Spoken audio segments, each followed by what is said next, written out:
Umaga po sa lahat. Ang pagpapala ng Panginoon ay sumasa atin lahat. Mga kaibigan, dito na po tayo sa 54. Panalangin upang sakluluhan. Isang maskil ni David upang awitin ng punong mang-aawit sa saliw ng mga instrumentong may kwerdas.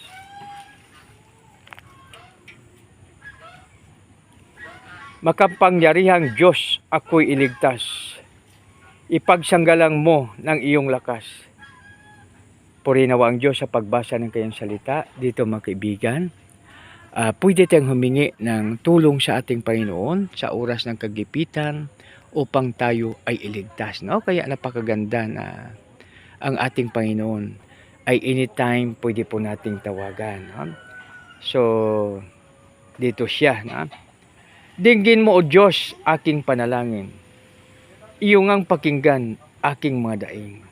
Mga kaibigan, anytime po, ano man ang oras, ano mang pagkakataon, ano mang klaseng sakuna, pwede tayong manawagan sa ating Panginoon. Ang pagmataas ay laban sa akin. Hangad na malupit ang ako'y patayin. Kinilang linimot na ang Diyos ay sundin. Kaya mga kaibigan, wag natin kalimutan. Sundin ang ating Panginoon. Dahil siya ang Diyos ng mga Diyos, Hari ng mga Hari at Panginoon ng Panginoon. At kahit saan tayo, nakikita po tayo ng ating Panginoon. Tuloy tayo. Batid ko ang Diyos ang siyang tutulong. Tagapagsanggalang ko aking Panginoon. Ang hinahangad ko ay maparusahan sa gawang masama ang makaaway. Ang Diyos na matapat, sila'y wawakasan. Ang Diyos na matapat, sila'y wawakasan. Buong galak naman akong maghandog ng papasalamat kay Yahweh. Dahilan sa kanyang kagandahang loob, iligtas ako sa kabagabagan, iligtas niya ako sa makaaway. At aking nakitang sila'y talunan. Mga kaibigan, basahin ko po mula sa verse 1. Makapangyarihan Diyos, ako iligtas. Ipagsanggalang mo ng iyong lakas. Dinggin mo o Diyos aking panalangin. Iyong ang pakinggan aking mga daing.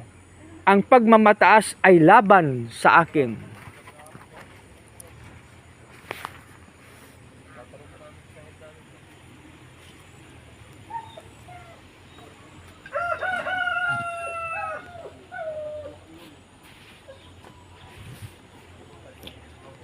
Hangad ng malupit ang ako'y patayin.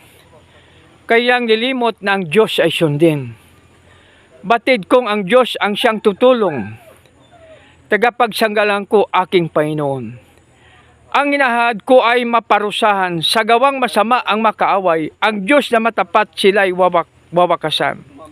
Buong galak naman akong maghandog ng papasalamat kay Yahweh dahilan sa kanyang kagandahang loob. Iniligtas ako sa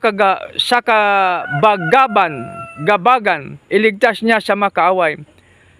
At aking nakitang sila ay talunan. Puriniwan ang Diyos, tayo ay manalangin. Panginoon, maraming salamat sa iyong salita. Lord, gamitin mo po kami sa makapangyarihan paraan para sa iyong kaluwalhatian. Panginoon, salamat ng marami, O Lord. Sa aming dakilang Ama, ang Diyos nila Abraham, Isaac at Jacob, dinadalangin po namin ito sa matamis na pangalan na yung anak na si Jesus na aming Panginoon at Tagapagligtas. Lahat po ay magsabi ng Amen and Amen.